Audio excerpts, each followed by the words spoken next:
నమస్తే ఫ్రెండ్స్, నేను మీ ఆర్ఎస్ఆర్. మన రేవంత్ రెడ్డి గారు వచ్చేసి నల్గొండ మిర్యాలగూడల భారీ బహిరంగ సభ పెట్టిండు. బహిరంగ సభ పేరు వచ్చి కూడా ఏంటంటే ప్రజాపాలన ప్రగతి బాట అని చెప్పేసి. ఓన్లీ మన రేవంత్ రెడ్డి ఎప్పుడు బయటకు వస్తాడంటే మీటింగ్లు పెట్టడానికి, ఏదైతే ఎలక్షన్స్ వస్తాయి చూసినావా, ఆ ఎలక్షన్స్లో కూడా ఎలక్షన్ కోడ్ ఉన్నప్పుడే ఈయన వచ్చి ప్రజాపాలన ప్రజాబాట అని మీటింగ్లు పెడతాడు. ఆ ఎలక్షన్ జరుగుతున్నప్పుడే, మళ్ళీ అది ఎలక్షన్ జరగకముందు మాత్రం మళ్ళీ కమ్సేకమ్ ఆ జిల్లాలనే కావచ్చు, ఆ ఏరియాకి సంబంధించిన ఏరియాలకే కావచ్చు, ఎటువంటి పట్టించుకునే నాదుడు మంత్రులే కావచ్చు, ముఖ్యమంత్రి అసలు ఉండరు.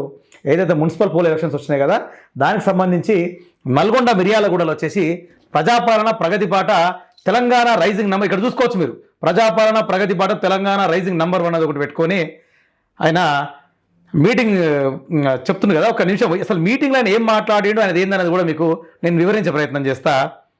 ఇది కొంచెం హార్షీగా ఉండొచ్చు, ఎవరైనా బాధపడితే కూడా అది మాకు సంబంధం ఏం లేదు. ఒకసారి మీరు అయితే చూడండి, కాంగ్రెస్ పార్టీ వాళ్ళకి చెప్తున్నాను క్లారిటీగా. ఎందుకంటే ఆయన ఏదైతే హామీలు ఇచ్చిండో ఎలక్షన్స్ ముందు, ఎమ్మెల్యే ఎలక్షన్స్ ముందు, ఆ ఏ హామీల మీద ఏం హామీలు వర్కౌట్ చేసిండో చేయలేదు అనేది, ఆయన ఎన్ని పచ్చి అబద్ధాలు ఆడుతాడో ఎలక్షన్ టైంలో అనేది కూడా నేను చెప్పే ప్రయత్నం చేస్తాను. మీకు ఆయన మాటలోనే చెప్పే ప్రయత్నం చేస్తాను. ఇది నా వక్రీకరణ కాదు, న్యూస్ 9 టీవీ వక్రీకరణ అంతకన్నా కాదు. అయితే ఇక్కడ ఒక పాట వస్తుంది, రేవంత్ రెడ్డి గారికి నర్సిరెడ్డి గారు రాసిన ఒక పాట, 3 రంగుల జెండా బట్టి అని పాట ఉంటుంది చూసినావా. ఆ పాటతోటి రేవంత్ రెడ్డి గారిని సాదరంగా ఆహ్వానిస్తున్నారు నల్గొండ మిర్యాలగూడ బహిరంగ సభల. చూడండి ఒకసారి, చూడు ఒక్కసారిగో రేవంత్ అన్న ముఖం ఎట్లు చూడగో, ఆ నవ్వులు చూడగో, ఆ పాట వస్తే ఆయన మెరుపు వస్తుంటుంది ముఖంలో. అక్కడ చూడగో ముఖంలో ఎంతో మెరుపు ఉంది ఆయన దగ్గర. వస్తారు చూడు, ప్రజలను చూడిగో, ప్రజలకు రియాక్షన్ అయ్యా కనబడతలేదు ఇంకా, ఆయన చదువుకుంటుడు. ఏం పాట రే. వాస్తవానికి మీకు చెప్పాలి ఏంటంటే, ఈ 3 రంగుల జెండా పాటకు సంబంధించి ఆ పాటతోటే హైలైట్ అయ్యి రేవంత్ రెడ్డి గవర్నమెంట్కి వచ్చిందని చెప్పేసి కూడా, రేవంత్ రెడ్డి ముఖ్యమంత్రి అయిందని అనేది కూడా అందరు తెలిసిన విషయమే. ఒక్కరికి ఇక్కడ చూడు, ఇక్కడ ఖాళీ ఎవరైతే వాలంటీర్స్ ఉన్నారో వాళ్ళ ముఖమే నవ్వు తప్ప వెనక పబ్లిక్ ముఖంలో ఎంత తిట్టుకుంటారు ఏందో తెలియదు. కానీ వెనక కమ్సగా చేయకూడదు పోయి అగలాలు ఇక్కడ లేవు, ఎవరో అక్కడ అంతే ఖర్చు పట్టుకొని. ఇక ముఖ్యమంత్రి రేవంత్ రెడ్డి ప్రసంగం స్టార్ట్ చేస్తుండే, ఏందో అగో వచ్చిండు అన్న. ప్రగతి బాట కార్యక్రమాన్ని ఏర్పాటు చేసి సభాధ్యక్షత వహించిన మీ అభిమాన నాయకుడు, మిర్యాలగూడ శాసనసభ్యుడు మిత్రులు లక్ష్మారెడ్డి గారు, రాష్ట్ర సాధనలో క్రియాశీలక పాత్ర పోషించిన మిత్రులు కోమటిరెడ్డి వెంకటరెడ్డి గారికి, అది రేవంత్ రెడ్డి గారు తెలంగాణ రావడానికి కోమటిరెడ్డి వెంకటరెడ్డి చాలా పాత్ర పోషించిన వరకు వెంకటరెడ్డి అన్న ముఖంలో కూడా ఆనందం ఎట్లుందో. వెంకటరెడ్డి ఏమనుకుంటున్నట్టు నేనే ఇక్కడ చేసింది, ఆయన అనవసరంగా నన్ను తీసుకొచ్చి మీరు హైప్ చేస్తారని చెప్పేసి ఆయన కళ్ళల్లో ఆనందం మనం చూడొచ్చాడు. అదేవిధంగా దక్షిణాది రాష్ట్రాలలోనే అత్యధిక మెజారిటీ సాధించిన మీ అభిమాన నాయకుడు పార్లమెంట్ సభ్యులు కుందూరు రఘువీరెడ్డి గారికి, అదే విధంగా మీ అభిమాన నాయకుడు శాసన మండలి సభ్యులు, మున్సిపల్ ఎన్నికల ప్రచారంలో తెలంగాణలో మనం సాధించబోతున్న విజయానికి విజయ సూచికగా వచ్చేసిన వేలాది మంది కాంగ్రెస్ పార్టీ కార్యకర్తలకు, తెలంగాణ మున్సిపల్ ఇప్పుడు ఎలక్షన్ జరుగుతున్నాయి కదా, ఆ ఎలక్షన్లలో ఆల్రెడీ వాళ్ళు గెలిచేసిరంట, కాంగ్రెస్ పార్టీ వాళ్ళు గెలిచేసిర్రు. ఇది ఆయన చెప్తుంది ఎట్లుంది అన్నట్టు, ఇది ప్రచార సభ కాదు, ఇది విజయోత్సవ సభ అన్నట్టు ఆయన చెప్తున్నాడు అక్కడ. ముఖ్యంగా ఇందిరమ్మ చీరలు ధరించి నిండు మనసుతో ఆశీర్వదించడానికి ఇచ్చేసిన మా ఆడబిడ్డలందరి, ఇక్కడ మనం గమనించవచ్చు ఒక మాట, ఇందిరమ్మ చీరలు కావు, ఇందిరమ్మ చీరలు అంట. అసలు యాక్చువల్గా తెలంగాణకు బతుకమ్మ చీరలు ఇస్తారు ఎవరైనా, తెలంగాణ ఆడబిడ్డలకు పెద్ద పండుగ బతుకమ్మ. అసలు బతుకమ్మ చీరలు ఇస్తారు, కానీ బతుకమ్మ చీరలు ఇవ్వకుండా ఇందిరాగాంధీ జయంతి రోజు ఇందిరమ్మ చీరలు ఇచ్చిన ఘనత మన ముఖ్యమంత్రి రేవంత్ రెడ్డి గారు. మనస్ఫూర్తిగా ధన్యవాదాలు, కృతజ్ఞతలు తెలియజేస్తున్న మిత్రులారా. వాళ్ళ ముఖం పాప ఆనందంగా ఉండలేదు, మీరు చూడవచ్చు, వాళ్ళ ముఖం ఆనందంగా ఉండలేదు. తెలంగాణ రాష్ట్రంలో మున్సిపల్ ఎన్నికల నగారా మోగింది. ఎన్నికల్లో 7 మున్సిపల్ కార్పొరేషన్లు, 116 మున్సిపాలిటీలు, తెలంగాణ రాష్ట్రం మొత్తం మున్సిపాలిటీల మీద కాంగ్రెస్ పార్టీ జెండాను ఎగరేస్తామని ఆ, నిండు మనసుతో మీరు ఆశీర్వదించడానికి వచ్చినందుకు Hmm. మీకందరికీ మనస్ఫూర్తిగా ధన్యవాదాలు, కృతజ్ఞతలు తెలియజేస్తున్నా. ఈనాడు ఈ సమావేశంలో మా యువ మిత్రుల కంటే మా ఆడబిడ్డ అభివృద్ధి పథకాలను ఒక్కసారి ఆలోచన చేయండి. వాటన్నిటిని చూసి రాబోయే మున్సిపల్ ఎన్నికల్లో ప్రజల్ని తీర్పు ఇవ్వవలసిందిగా ఈ ఇప్పటిదాకా కాంగ్రెస్ పార్టీ చేసిన అభివృద్ధి పథకాలంట. అంటే 2023లో గవర్నమెంట్ వచ్చిన తర్వాత రేవంత్ రెడ్డి గారి ఆధ్వర్యంలో కాంగ్రెస్ పార్టీ ఏమేమైతే పథకాలు పెట్టిందో ఆ పథకాలని, ఆ అభివృద్ధిని చూసి తెలంగాణ ఓటర్లు మున్సిపల్లా ఓటేయాలి కాంగ్రెస్ పార్టీ కానీ డైరెక్ట్ చెప్తుండేనా మేము చేసినాము మాకు వేయండి అని అంటుడు. ఇక ప్రజలు నిర్ణయించుకోవాలి ఆయన వేసిండా చేయలేదా అని చెప్పేసి. ఈ వేదిక మీద నుంచి ఈ రోజు మీకు అందరికి విజ్ఞప్తి చేస్తున్నా. మిత్రులారా, ఆనాడు మీరందరూ చూసిండ్రు, మీడియా మిత్రులు ఇక్కడ సాక్షిగా ఉన్నారు. ఏ గ్రామంలో అయినా ఎవరికైనా నాడు రేషన్ కార్డులు ఇచ్చిండ్రా? ఈ తెలంగాణ రాష్ట్రం వచ్చిన తర్వాత పేదలు కనీసం ప్రభుత్వం వైపు నుంచి సహకారం ఇచ్చినా ఇవ్వకపోయినా వాళ్ళ గుర్తింపు కోసం, వాళ్ళ గౌరవం కోసం తెలంగాణ రాష్ట్రంలో రేషన్ కార్డులు అడిగితే 10 సంవత్సరాలు నిరీక్షించాల్సిన పరిస్థితి. కానీ ప్రజా పాలన అధికారంలోకి వచ్చిన ఎంబడే మీ అభిమాన నాయకులు, మంత్రివర్గ సభ్యులు ఉత్తమ్ కుమార్ రెడ్డి గారు ప్రతిష్టాత్మకంగా తీసుకొని లక్షలాది మందికి ఈనాడు రేషన్ కార్డు ఇవ్వడమే కాదు, 3,17,00,000 మందికి ఈ రోజు సన్న బియ్యం ప్రతి వ్యక్తికి 6 కిలోలు ఇవ్వాల. సన్నబియ్యం ఇచ్చినా నేను చెప్పుకుంటుండు కానీ సన్నబియ్యం మాట ఏది నూకల్నే సన్నబియ్యం చేసి ఇచ్చిండి నా. అది కూడా మళ్ళీ 3,10,00,000 మందికి ఇచ్చినామని మాట్లాడుతుండు. మరి రేషన్ కార్డులు ఎన్ని ఇచ్చినామని చెప్తే పబ్లిక్లో చెప్పలేకపోతుండే ఎన్ని రేషన్ కార్డులు ఇచ్చినామని. గత 10 సంవత్సరాలల్లా అసలు రేషన్ కార్డులే ఇవ్వాలి టీఆర్ఎస్ గవర్నమెంట్. ఇప్పుడు ఈయన వచ్చినాకనే ఇచ్చినామని మాట్లాడుతుండు. సన్న బియ్యం ఇస్తున్నాడంటే ఈ రోజు పేదల పక్షాన మన ప్రభుత్వం ఏ విధంగా పనిచేస్తుందో ఆలోచన. అవును. ఇవాళ మా అక్కలీడు ఉన్నారు, ఆలోచన చేయమని నేను అడుగుతున్నా. ఆనాడు మీకు రేషన్ షాపుల్లో వచ్చే దొడ్డు బియ్యం మిల్లర్లకు అమ్ముకోవడమో లేకపోతే బర్రెలకు దానా పెట్టడానికో పనికొచ్చింది తప్ప. అసలు సన్న బియ్యం పథకం తీసుకొచ్చి స్టార్ట్ చేసిందే కేసీఆర్ కదా. సన్న బియ్యం పథకం మొదలు పెట్టిర్రు తెలంగాణ రాష్ట్రంలో. తెలంగాణ రాష్ట్రం వచ్చిన తర్వాత అప్పుడు ముఖ్యమంత్రి కేసీఆర్ పెట్టిండు. దాన్ని ఏం చేసినావు ఇవాళ నువ్వు ఏదో క్రియేట్ చేసినట్టు, నువ్వు కొత్తగా కాంగ్రెస్ పార్టీ యనమల రేవంత్ రెడ్డి క్రియేట్ చేసినట్టు నువ్వు అలా డబ్బాలు కొడుతున్నావు అంతే. అసలు సన్న బియ్యం ఇచ్చిందే కేసీఆర్, నువ్వు ఇచ్చినా అని చెప్తున్నావు ఇవాళ. ఇంకెన్ని అబద్ధాలు వినాల్సి వస్తుందో. ఆ దొడ్డు బియ్యంతో వండుకొని మీరు తిన్నారా? మీ సన్న పిల్లలకు ఎప్పుడైనా బుక్కడు పువ్వ పెట్టిందా? అదే పిల్లలకు కూడా ఏంటంటే రేవంత్ రెడ్డి వచ్చిన తర్వాతనే సన్న బియ్యంతో 2 పెడుతున్నట్టు ఇళ్ళల్లా. తెలంగాణ ప్రజలారా గమనించుకోర్రిగా, రేవంత్ రెడ్డి వచ్చిన 2 ఏళ్ల కాలంలోనే మీ ఇంట్లో పిల్లలకు కూడా సన్న బియ్యం ఉండే పెడుతుర్రు. ఇక యాద్ చేసుకోర్రిగా, అంత మంచి చేసిండట మన ప్రభుత్వం. మనం అందిస్తున్న సన్న బియ్యం మనం తినడమే కాదు, ఇవాళ మన సంటి పిల్లలకు కడుపు నిండా ఈ రోజు అన్నం తినిపిస్తున్నామంటే అది సంటి పిల్లలకు కూడా అన్నం తినిపిస్తున్నట్టు రేవంత్ రెడ్డి గారి దయ. ఇంట్లో కేసీఆర్ ఏం లేదు, రేవంత్ రెడ్డి వచ్చినాకనే సన్న బియ్యం ఇచ్చి సంటి పిల్లల కాడికేని అన్నం పెడుతున్నాడు రేవంత్ రెడ్డి. ఇవాళ పేదవాళ్లకు చేరినాయా లేదా ఒక్కసారి ఆలోచన చేయండి. చేస్తారు ఆలోచన ఖచ్చితంగా చేస్తారు. ఇవాళ వీటికి వచ్చిన మా అక్కల్ని అడుగుతున్నా, సన్న బియ్యం ఎవరెవరికైతే వచ్చినాయో ఊకే సన్న బియ్యంలో లేదు. ఊకే ఒక టాపిక్ చెప్తే తొందరగా క్లోజ్ చేయాలి ముఖ్యమంత్రి హోదాలో ఉండి. సన్న బియ్యం గుంజుకొస్తూనే ఉంది కదా దాన్నే. ఇంకా అదంతగానే చెప్పడానికి ఏం దొరుకుతలేదు నాకు. బియ్యం వండుకొని సంటి పిల్లలకి ఎవరైతే ఇంతకుముందే చెప్పిండు సంటి పిల్లలు, మళ్ళీ చెప్తుండు సంటి పిల్లలని. ఎన్నిసార్లు చెప్తారు సంటి పిల్లలని? తినిపిస్తుండ్రో ఒకరికైనా అర్థమవుతుందా? ఫ్రెండ్స్ చూడరు, కాంగ్రెస్ పార్టీకి ఓటు వేయాల్సిందిగా నేను కోరుకుంటున్నా. వేస్తారు. అదే కాదు, ఇవాళ సన్న బియ్యంతో పాటు ప్రతి ఇంటికి 200 యూనిట్లు ఉచితంగా విద్యుత్ ఇస్తున్నారు. 50 లక్షల కుటుంబాలకు ఇవాళ మీ ఇళ్లలో వెలిగే కాదు, మీ కళ్ళలో సంతోషం చూస్తుంది. అదే కరెంట్ ఇస్తే, గ్రామాలలో కరెంట్ ఇస్తే 200 యూనిట్లు ఇస్తే వాళ్ళ కుటుంబాలలో మొత్తం కళ్ళల్లో వెలుగు వస్తుందంట. ఇక వాళ్ళ మిగతా విషయాలు ఏమన్నా నష్టం కానీ కరెంట్ వస్తుందా? ముఖ్యమంత్రి రేవంత్ రెడ్డికి అర్థమవుతుందో లేదో. ఒకప్పుడు దీపాలు పెట్టుకుని బతికిన రోజులు ఉన్నాయి తెలంగాణలో. పెద్ద కథ ఏం కాదు. ఒక సంవత్సరం స్వతంత్రం రాకముందు కరెంటు తోటే కళ్ళలో వెలుగు ఉంటుందట. ఆయన చూస్తున్నట వెలుగులు. 24 గంటల ఉచిత విద్యుత్తే కాదు, ఈ రోజు మీ గృహజ్యోతి పథకంలో మీ ఇళ్లలో 24 గంటల కరెంటు విద్యుత్ ఫ్రీ విద్యుత్ కేసీఆర్ ఎప్పుడో ఇచ్చిండు. ఇవాళ నువ్వు ఇచ్చేదేం లేదు. వైఎస్ రాజశేఖర రెడ్డి వచ్చినప్పుడే రైతులకు కూడా కరెంటు ఫ్రీకి ఇచ్చిండు ఆయన. ముఖ్యమంత్రి రేవంత్ రెడ్డి వచ్చిన తర్వాత 24 గంటల కరెంటు ఫ్రీ ఇచ్చిండు ఆయన రైతులకు. ఇట్లా కరెంట్ ఇస్తున్న మాట వాస్తవం కాదా? ఇవాళ మీరు ఒక్కసారి ఆలోచన చేయండి. అదే విధంగా మిర్యాలగూడ అంటేనే దక్షిణాది దేశంలోనే, భారతదేశంలోనే కాదు ఆసియా ఖండంలోనే Miryalaguda rice bowl of Telangana. అత్యధికంగా వరి ఉత్పత్తి చేసే ప్రాంతం ఆసియా ఖండంలోనే ఉందంటే ఈ మిర్యాలగూడ ప్రాంతము కాదా? మీరు ఆలోచన చేయండి. కరెక్ట్. అవునా? అధునాతనమైన మిల్లులు ఉన్నాయంటే మిర్యాలగూడ ప్రాంతంలో ప్రతి ఎకరాకు ఇవాళ మీరు వరి పండిస్తున్నారు.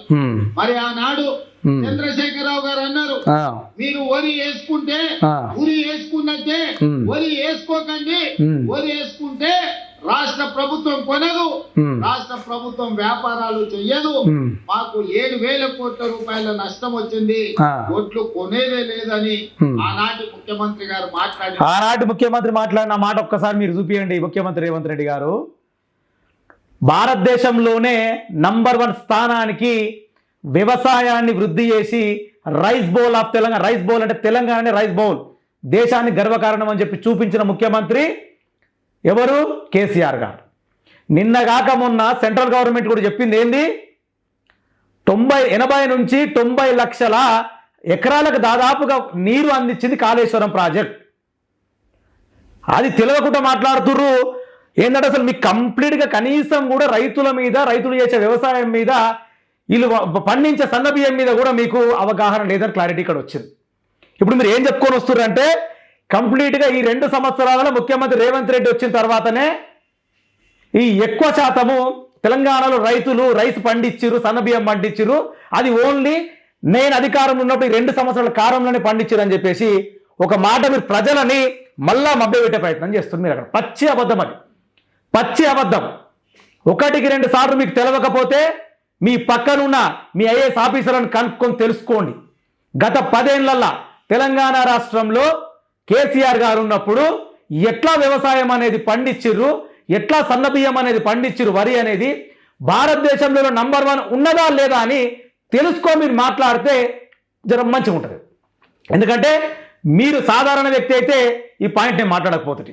మీరు ఒక ముఖ్యమంత్రి, ఒక రాష్ట్రానికి ముఖ్యమంత్రి హోదాలు ఉన్నారు కాబట్టి దాని గురించి మాట్లాడుతున్నా.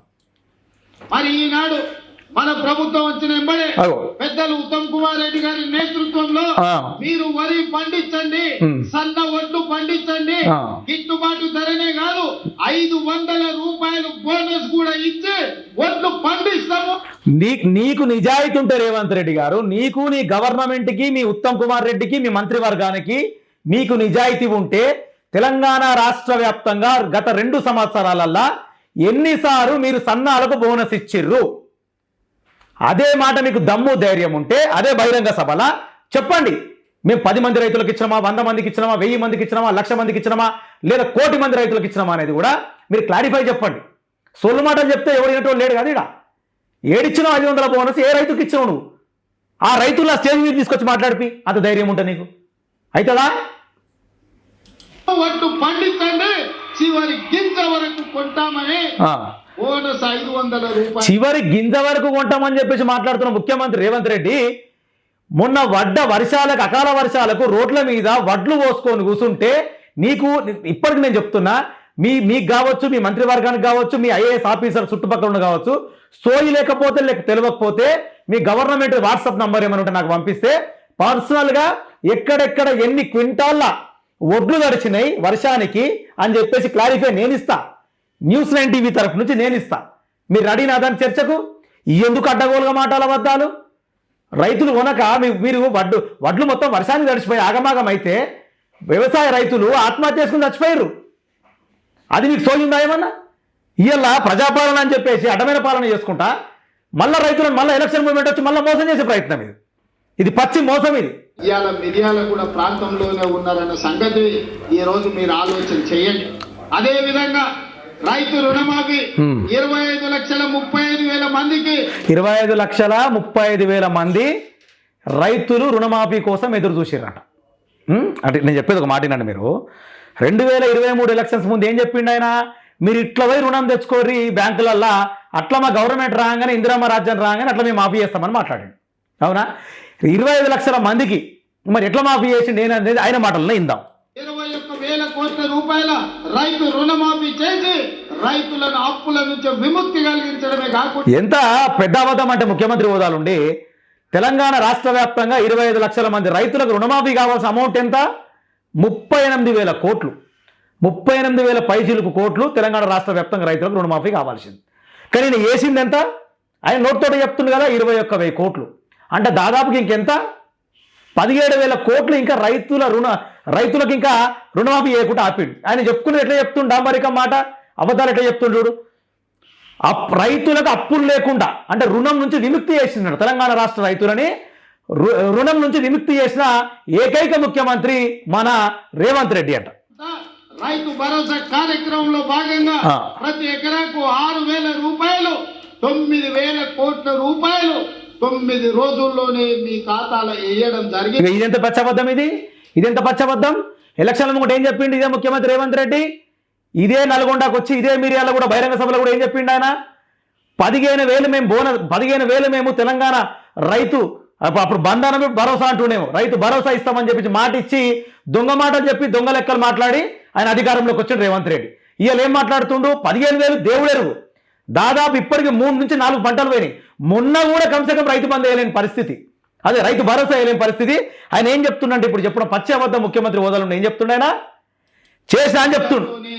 మళ్ళా 9,000 కోట్ల రూపాయలు రైతు భరోసా కార్యక్రమంలో భాగంగా మున్సిపల్ ఎన్నికలు ముగిసిన వెంటనే ఇప్పుడు అర్థమైందా మీకు టాపిక్?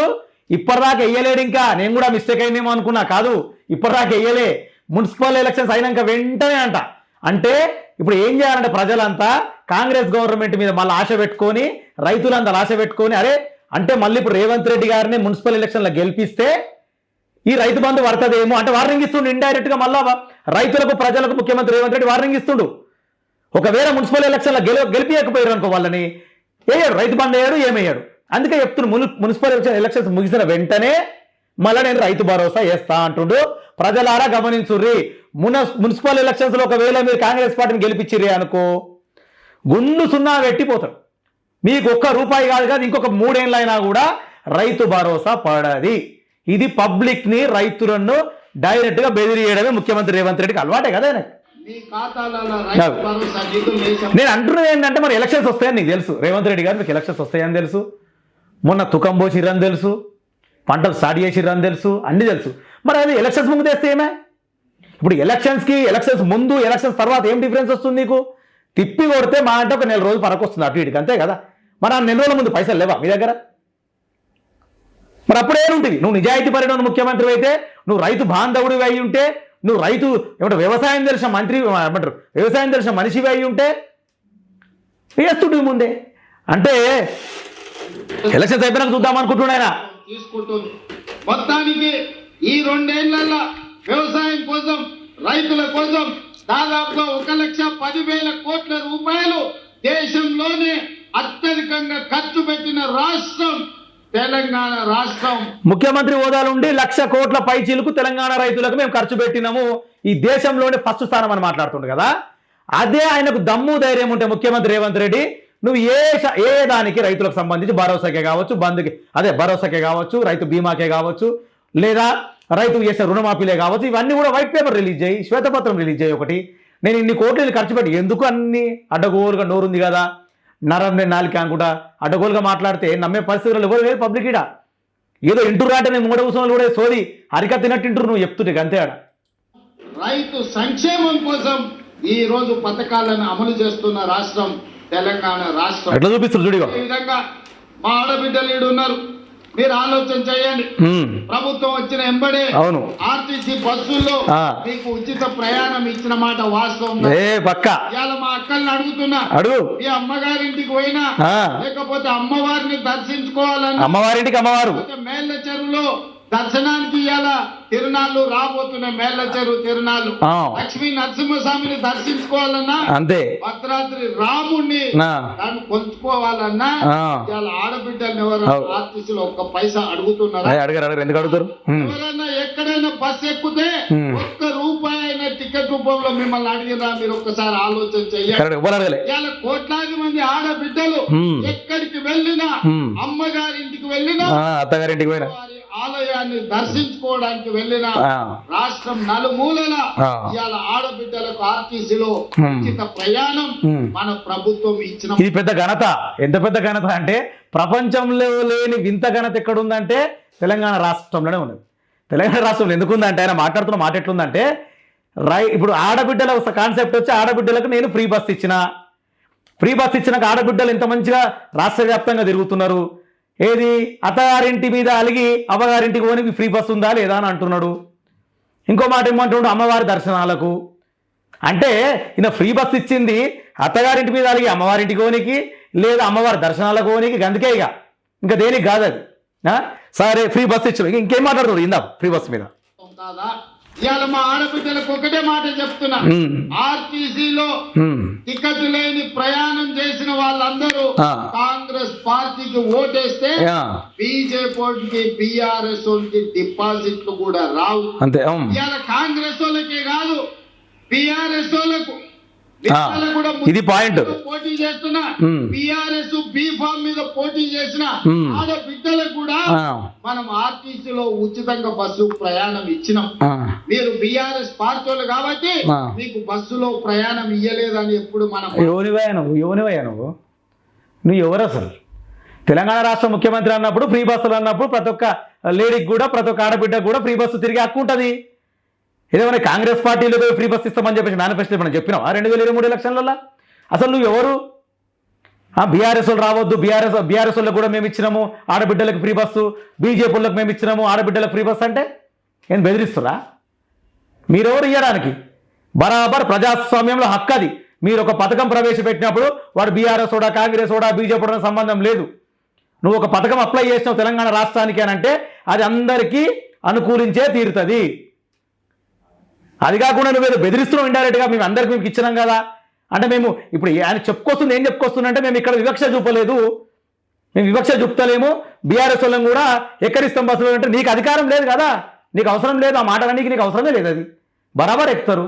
నువ్వు మాట్లాడడానికి మధ్యలో నీకేం అవసరం? అది గతంలో వాళ్ళు ఉన్నప్పుడు బీఆర్ఎస్ ఉన్నోనికే సంక్షేమ పథకాలు ఇస్తామన్నారు. అంటే ఇప్పుడు బీఆర్ఎస్ సంబంధించి కావచ్చు, బీజేపీలకు సంబంధించిన ఆడబిడ్డలు కావచ్చు, రూపాయి ట్యాక్స్ గవర్నమెంట్ కడతలేరా? కడుతురు కదా. వారు ఏదో ఒక రూపాయి ఉన్నా ఏ వస్తువు ఉన్నా కూడా బరాబర్ స్టేట్కు సెంట్రల్కి కడుతూ ట్యాక్స్. ఆ ట్యాక్స్ నుంచే కదా నువ్వు ఇప్పుడు నడుస్తున్న ఇప్పుడు ఎంప్లాయీస్కి ఆర్టీసీ ఇంకా జీతాలు ఇస్తున్నావు. అదే ట్యాక్స్లతోటి నువ్వు డీజిల్ ఓపిస్తున్నావు బండ్లల్లో. నువ్వెవరు ఆపనీకి? నీకేం హక్కున్నది ఆపనీకి? మేము ట్యాక్స్ కడుతున్నాం బరాబర్. బీఆర్ఎస్ కావచ్చు, బీజేపీ కావచ్చు, తెలంగాణ రాష్ట్రంలో ప్రతి ఒక్క ట్యాక్స్ కడుతుంది. కాబట్టి ఈరోజు నువ్వు ప్రయాణిస్తున్న నీ కార్లో కూడా డీజిల్ మేం పెడుతున్నా, భిక్షనే మేము పెడుతున్నా, కట్టుకుని ట్యాక్సీ ఆడ. నువ్వు గొప్ప చెప్పాల్సిన అవసరం లేదు. ఆపే హక్కు రాజ్యాంగంలో నీకు ఒకటి ఇయ్యలే. ఇవాళ ఏ పార్టీలైనా ఉండని బీఆర్ఎస్ నాయకుల ఇళ్లకు 200 యూనిట్లు ఉచిత కరెంట్ చెప్పుకోనికని ఉండాలి. ఇంత కూడా ఎట్లా మాట్లాడుతుంటాడు ముఖ్యమంత్రి స్థాయి హోదా మాట్లాడ ఆ మాటలా ఇవ్వలేదా? ఇవాళ బీఆర్ఎస్ ఇంతకుముందు చెప్తే కదా రూపాయి ప్రతి ఒక్కరు తెలంగాణ రాష్ట్రంలో ట్యాక్స్ కడుతుండు. ట్యాక్స్ కడితేనే మైక్ ముంగట పెట్టి కూడా మైక్ ఆ ఖర్చు కూడా మా ఖర్చు, తెలంగాణ ప్రజల ఖర్చుతోటి మాట్లాడుతున్నాం. మీటింగ్ కూడా గుర్తుపెట్టుకో. అర్థమవుతుందా? ప్రతి ఒక్క రూపాయి నువ్వు ఇలా తింటున్న అన్నంతో సహా ప్రతి ఒక్క రూపాయి తెలంగాణ రైతు, తెలంగాణ రాష్ట్ర బిడ్డిచ్చినటువంటి ట్యాక్స్ రూపంలో పైసని. నువ్వేమని 200 కరెంటు యూనిట్ ఆపడానికి ఇక సంతోషపడ్డారు. ఎస్ఎల్బిసి ఆగిపోయింది, ఇక ఆపేయండి, ఎస్ఎల్బిసి కట్టొద్దు, మనుషులు చచ్చిపోయిందని. ఇంత దుర్మార్గం ఉంటుందా? ఇప్పుడు ఎస్ఎల్బిసి మీద మాట్లాడుతున్న ముఖ్యమంత్రి రేవంత్ రెడ్డి, ఎస్ఎల్బిసిలో చనిపోయేలా శవాలు ఇప్పటిదాకా బయటకు తీయలే వీళ్ళు. అంత పెద్ద ఘనత వీళ్ళది. ఇదే ఉత్తమ్ కుమార్ రెడ్డి, ఇదే Komatireddy Venkatreddy Srisailam left bank canal SLBC అంటే. ఆ ఎస్ఎల్బిసిలో మనం చనిపోయారు అందరూ మనకు తెలిసిన విషయమే. ఇప్పటిదాకా శవాలు బయటకు రాలే, ఇంకా అవి బయటకు తీయలేదంట వీళ్ళు. కానీ ఈయన మాత్రం ఖచ్చితంగా ఇంకా ముంగడికి పట్టుకొని పోతారంటే అది ఆ పనికి బీఆర్ఎస్ పార్టీ ప్రయత్నం చేస్తున్నాడు. గిది మాటలు వెళ్ళి కడుపులో విషం పెట్టుకున్నాడు. ఇవాళ అదే విధంగా నల్గొండ జిల్లా ప్రజలు కాంగ్రెస్ ఎత్తడానికి అర్హత ఉందా? మంది ఫోన్ తినేటోడు అసలు మనిషా? అన్నం తినేటోడు ఎవడన్నా పిల్ల మొగుడు మాట్లాడుకునేది? సంపాదించుకుంటే పర్వాలేదు, 7 అంతస్తుల మేడలు కట్టుకుంటే పర్వాలేదు, కానీ పిల్ల మొగుడు ఫోన్లలో మాట్లాడుకుంటే కూడా ఫోన్లు తిన్నరా? ఇచ్చినాం. ఇవాళ ఆడబిడ్డలకు ఆర్టీసీలో బస్సే కాదు 1000 బస్సులు కొనిపించి బస్సులో ఇప్పటికి కూడా ముఖ్యమంత్రి రేవంత్ రెడ్డి మాట్లాడుతుంది ఏంటంటే ఆర్టీసీ బస్సు ఆడవాళ్ళకి ఫ్రీ తప్ప మీరు ఇప్పటిదాకా ఆయన సోది మొత్తంలో ఆయన మీటింగ్ మొత్తంలో ఏం మాట్లాడుతున్నంటే ఇక ఆయన ఇచ్చిన 2500 పథకం ఇస్తా అని చెప్పేసి అన్నాడు. ఆ ఆడవాళ్ళకి అవి ఇవ్వలేదు, అది మాట్లాడతలేడు టాపిక్. తులం బంగారం ఇస్తా అన్నాడు కళ్యాణ లక్ష్మికి, అది టాపిక్ మాట్లాడతలేడు. 6 గ్యారెంటీల మీద ఒకటే గ్యారెంటీ మాట్లాడండి, ఆర్టీసీ గ్యారెంటీ మాట్లాడండి, ఫ్రీ బస్, అది తప్ప ఇంకొకటి మాట్లాడే ధైర్యం కూడా ఆయన చేస్తున్నాడు. మీకు అర్థం చేసుకోవచ్చు. ఎప్పుడు చూడు free bus free bus free బస్సులు వెళ్ళే, అంతకు మించి ఏది పెడతలేడు ముంగట. మరి దమ్ము ధైర్యం ఉన్న ముఖ్యమంత్రి అయితే 6 గ్యారెంటీలు మాట్లాడండి కదా, మరి అదే గ్యారెంటీల మీద మేము బరాబర్ 6 గ్యారెంటీలు మేము అమలు చేస్తాము, తెలంగాణ రాష్ట్రంలో ఆ 6 గ్యారెంటీలు అమలు చేస్తామని ధైర్యంగా గట్టిగా చెప్పొచ్చు కదా. ఎందుకు చెప్పలేకపోతున్నావు? నువ్వు చేయలేవు కాబట్టి చెప్పలేకపోతున్నావు. అదొకటి చేసాం ఫ్రీ బస్సుకి, దాన్నే డబ్బా కొడుతున్నారు. ఇప్పటికి మీరు చూడండి ఫ్రెండ్స్, 10 నిమిషాలు అదే డబ్బా కొడుతున్నారు. Free bus free bus free bus free bus bus కాదు. 1000 బస్సులకు యజమానులను ఇవాళ ఆడబిడ్డల్ని చేసినాం. ఇవాళ స్వయం సహాయక సంఘాలకు పెట్రోల్ బంకులు నడుపుకోవడానికి ఇవాళ ప్రతి జిల్లాల పెట్రోల్ బంకులు ఇచ్చి 27,000 కోట్ల రూపాయలు సున్నా వడ్డీకి ఇవాళ ఆడబిడ్డలకు నగదు బ్యాంకులతో ఇప్పించి, ఇవన్నీ కూడా ఎలా సాధ్యమైనాయి అంటే ఆడల ముఖం చూడొచ్చు ఎంత కలుందో. పేదల పరిపాలన ఉండడానికి సాధ్యమై ఇవాళ అన్ని మనమే ఉన్నాం. సర్పంచులు మనోళ్ళే ఉండ్రు, ఎమ్మెల్యేలు మనోళ్ళే ఉండ్రు, ఎమ్మెల్సీలు మనోళ్ళే మంత్రులు మనమే ఉన్నాం, ప్రభుత్వం మనమే ఉన్నాం. ముఖ్యమంత్రి గవర్నమెంట్ నీది ఉన్నప్పుడు నీ మంత్రులు నువ్వు ఉండకపోతే పక్కన బీఆర్ఎస్ పార్టీ ఉంటాడా? మరి ఏనైనా మన కాలనీలలో ఎవడన్నా అప్పి తప్పి బీఆర్ఎస్ వాడు కౌన్సిలర్ కార్పొరేటర్ అయితే ఇక వాడు మనకి ఏమన్నా పని చేస్తాడా? ఒకసారి ఆలోచించే. 10 ఏళ్ళు వాళ్ళే ఉన్నారు, 10 ఏళ్ళు పరిపాలన చేసిరు, మొత్తం తెలంగాణను దోసుకున్నారు, 1000 కోట్ల రూపాయలు సంపాదించుకున్నారు. ఆస్తులు సంపాదించుకుంటే పర్వాలేదు, 7 అంతస్తుల మేడలు కట్టుకుంటే పర్వాలేదు. పోయిన ఏమంటున్నాడు ముఖ్యమంత్రి రేవంత్ రెడ్డి, తెలంగాణను మొత్తం 10 ఏళ్ళలో బీఆర్ఎస్ గవర్నమెంట్ దోసుకుందంట అని మాట్లాడుతూ ఆ సాక్ష్యాలు ఇప్పటిదాకా సరే నోరుకొచ్చిన మాట కాబట్టి మాట్లాడాడు. తెలంగాణ రాష్ట్రానికి వచ్చే వరకల్లా ఈ 2 ఏళ్ళ కాంగ్రెస్ గవర్నమెంట్ వచ్చిన తర్వాత ఆయన సొంత బాంబర్దే కదా సృజన్ రెడ్డి మొన్న దాదాపు 540 కోట్లు బొగ్గు గనిల స్కామ్ల, ఆ స్కామ్ గురించి మాట్లాడాడు. వాళ్ళ మంత్రులు కొండా సురేఖ లొల్లిలేని అందరూ చూసుకునేది ఆ స్కామ్ గురించి మాట్లాడాడు. సొంత ఉప ముఖ్యమంత్రి బట్టి విక్రమార్క గారి గురించే ఆంధ్రజ్యోతి పేపర్లో రాపించిన నైని బొగ్గు స్కామ్ గురించి మాట్లాడాడు. అంటే వీళ్ళ స్కాములు లేవు, ఏం లేవు, వీళ్ళ స్కాములు లేవు, స్కీములు లేవు. రేవంత్ రెడ్డి ఒకటే ఏమంటుండంటే అధికారం మేము పర్ఫెక్ట్గా చేస్తున్నా, మా అధికారంలో ఎటువంటి అవినీతి లేదని మొత్తం బీఆర్ఎస్ పార్టీ మీద రుద్దనికి ప్రయత్నం చేస్తున్నాను పచ్చ పెదాలతోటి. అసలు పాయింట్కి వచ్చిండు ఫోన్ ట్యాపింగ్. ఇనురు ఒకసారి ఇంత సిగ్గు తప్పినోడు ఎవడన్నా ఉంటాడా? వాళ్ళ బక్కు జడ పిల్ల మొగుడు మాట్లాడుకుంటే కూడా తోడిస్తాడా ఎవడన్నా? జడ్జిలను వదలలే, జర్నలిస్టులను వదలలే, ప్రతిపక్ష నాయకులను వదలలే, పిల్ల మొగుడు జోలి వదలలే, సినిమా తారాలు మాట్లాడుకుంటుంటే వాళ్ళని కూడా వదలలే. ఎవరు ఏది మాట్లాడుకున్నా వాళ్ళ ఫోన్లలో ఏం మాట్లాడుకుంటుండో వీడికి ఎందుకయా? వీడేమన్నా మనిషేనా? అసలు మానవ జన్మ ఎత్తడానికి అర్హత ఉందా? మంది ఫోన్ తినేటోడు అసలు మనిషా? అన్నం తినేటోడు ఎవడన్నా పిల్ల మొగుడు? అంతే, రేవంత్ రెడ్డి బూతులు కంట్రోల్ చేసుకుంటూ మీరు గమనిస్తారో లేదో, మళ్ళీ పుస్తకం తిరిగితే జనం రివర్స్ అయ్యి బూతులు కంట్రోల్ చేస్తుంది. సన్నాసులకు మన పోలీసు వాళ్ళు నోటీస్ ఇచ్చారు. మా జాతి ఇప్పుడు చూడు రే టాపిక్, ఫోన్ ట్యాపింగ్ కేసుకు వచ్చే వరకల్లా మొగడు పిల్ల మాట్లాడుకుంది, గిడ్జీలు మాట్లాడుకుంది, జర్నలిస్టులు మాట్లాడుకుంది, ఇన్నర్ అంట. సరే ఓకే, ఇన్నరా మీరు ఫోన్ ట్యాపింగ్ అని మాట్లాడుతున్నారు ముఖ్యమంత్రి రేవంత్ రెడ్డి గారు. మరి 2024 మే 10వ తారీఖు మీరు ఎఫ్ఐఆర్ బుక్ చేశారు దేని మీద? ఫోన్ ట్యాపింగ్ మీద. దాదాపుగా ఇప్పుడు 26 ఈ మే 10వ తారీఖు వస్తే 2 సంవత్సరాలు కంప్లీట్ అవుతుంది. ఏదైనా ఎఫ్ఐఆర్ బుక్ అయిన తర్వాత 2 సంవత్సరాల తర్వాత ఇన్ని సార్లు విచారణ రన్ చేస్తారా? అరే నీకు దమ్ము ధైర్యం ఉంటే అరెస్ట్ చేయి.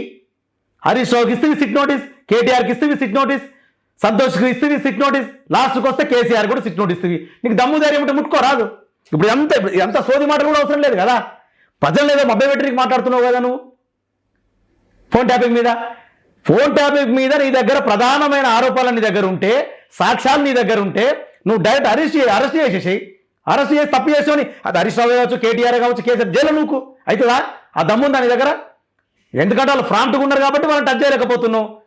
నీ బొగ్గు స్కామ్ల గురించి డైవర్షన్ చేసే టాపిక్ నువ్వు పెట్టాలి కాబట్టి తీసుకొచ్చి సిట్ సంబంధించింది పెట్టకు. జాతిపిత గురించి మాట్లాడుతుండే ఒకసారి ఇందాం. నోటీస్ ఇస్తారని ఎవరికిరా నువ్వు జాతి పితావు? ఎవడు నీ జాతి? వినోదరావు నీ జాత, ఎర్రపల్లి దయాకరావు నీ జాత, ఉక్కర్పల్లి కృష్ణారావు గారు నీ జాత, లేకపోతే తన్నీరు హరీష్ రావు గారు నీ జాత? నీ జాతికి పిత ఉండొచ్చు, మాకు మా నల్గొండకో లేకపోతే మా పాలమూరుకు నీ జాతితో ఏం పని? నీ జాతి ఏంది? తెలంగాణ ఎట్లా మళ్ళా వల్గర్కి వచ్చేసి ముఖ్యమంత్రి హోదాలుండి మళ్ళీ ఎవరు రాను అని చెప్పేసి మాజీ ముఖ్యమంత్రిని మాట్లాడుతున్నత మళ్ళీ వల్గర్కి వచ్చేసి ముఖ్యమంత్రి రేవంత్ రెడ్డి మాటలు అదుపులో అయితే కంట్రోల్ అవుతలేవు. ఆయన ఎవడరా నువ్వు జాతిపిత అని మాట్లాడాల్సిన అవసరం ఉన్నదా కేసీఆర్ గారిని? జాతిపిత ఎందుకు కాదు? బరాబర్ జాతిపిత అవుతాడు ఆయన, ఎందుకు కాదు? తెలంగాణ రాష్ట్రం కోసము, తెలంగాణ రాష్ట్రం తేవడానికి 2001లో పార్టీ పెట్టి ఎంత గుంజుకొచ్చిండో తెలంగాణ రాష్ట్ర ప్రజలందరికీ తెలుసు ముఖ్యమంత్రి రేవంత్ రెడ్డి. సరైన జాతిపిత కాదని మాట్లాడుతున్నావు కదా, మరి నువ్వెంతవరకు కరెక్ట్? తెలంగాణ ఉద్యమానికి అసలు సంబంధం ఉందా? తెలంగాణ ఉద్యమానికి సంబంధం లేకుండా ముఖ్యమంత్రి అయ్యేలా సీట్లో కూర్చొని తిక్క పురాణం మొదలు పెడుతున్నావు కదా నువ్వు. తెలంగాణ ఆయననేమో జాతిపిత అని చెప్పి ఉద్యమం స్టార్ట్ చేసిండు తెలంగాణ గురించి. నువ్వేం చేసినావు? బ్రిటిష్ వాళ్ళు లెక్క గన్ కల్చర్ పట్టుకొని తెలంగాణ ఉద్యమకారులు మీకు తుపాకులు పట్టుకొని పోయినా మొగోని మొనగాని నువ్వు అయిపోతాయి. మరి ఇప్పుడు తెలంగాణ జాతిపిత ఎవరు మళ్ళీడా? కేసీఆర్ లేకపోతే నువ్వా? గన్ను పట్టుకపోయింది నువ్వా కేసీఆరా? నువ్వు మాట్లాడే మాటలు వింటుంటే నవ్వుకుంటారు జనాలు, నీకేమో గొప్పగా అనిపిస్తుంది అది. కానీ నువ్వు మాటలు నవ్వుకుంటారు జనాలు. జాగ్రత్త రేవంత్ రెడ్డి గారు. మొగుడు ధోని పెట్టుకుంటే కూడా ఫోన్ లేదే సన్నాసి, నువ్వు జాతి మళ్ళా మొదలు పెట్టిండు, సన్నాసి కాడికి వచ్చిండు. నీకు అదే దమ్ము ధైర్యం ఉంటే సిట్ విచారణతో పోలీస్ అధికారులతోటి కేసీఆర్ను అరెస్ట్ చేసి జైల్లో పెట్టి చూద్దాం. మరి ఎందుకో పెడతలేవు? భయపడుతున్నావా? అంటే వీళ్ళు ముట్టుకుంటే నా సీట్ ఉంటుందో ఊడుతుందో, తెలంగాణ రాష్ట్రం మొత్తం బగ్గుమంటదేమో మా మీద జనాలు. మనం చూసాం ఒక మాట, మీకు గుర్తుందో లేదో ఫ్రెండ్స్, తెలంగాణ కేసీఆర్ సిట్ విచారణకు వచ్చాడు నందినగర్కి. పోలీసు వాళ్ళందరూ ఎక్కడ ఉండాలా? 5 అంచెల భద్రత వచ్చేసి కేసీఆర్ ఇంటి దగ్గర పెట్టారు. మీకు గుర్తుందో లేదో, ముఖ్యమంత్రి రేవంత్ రెడ్డి ఇంటి దగ్గర కూడా 5 అంచెల భద్రత పెట్టారు. ఎందుకు భయపడరా? అంటే తెలంగాణ ఉద్యమకారులు పుసుకున్న కేసీఆర్ని ఇక్కడ ముట్టుకుంటే రేవంత్ రెడ్డి ఇంటి మీద గురికొస్తారేమని భయపడి పోలీసు వాళ్ళు అక్కడ కూడా ఏర్పాటు చేసుకుని సెక్యూరిటీ. అది నీ పరిస్థితి ఇది. గిట్లా అర్థమవుతుందా ఫ్రెండ్స్? ఒక మాట, ముఖ్యమంత్రి రేవంత్ రెడ్డి ఒక హోదాలుండి పచ్చి అబద్ధాలు, జనాన్ని ఇంకా మోసం చేసుకుంటూ మాట్లాడుతుండు. ఇక మున్సిపల్ ఎలక్షన్స్లా మరి ఎవరు ఎటువైపు అనేది కూడా ఒక్కసారి మీరు ఆలోచన చేసుకోవాలి. Thank you.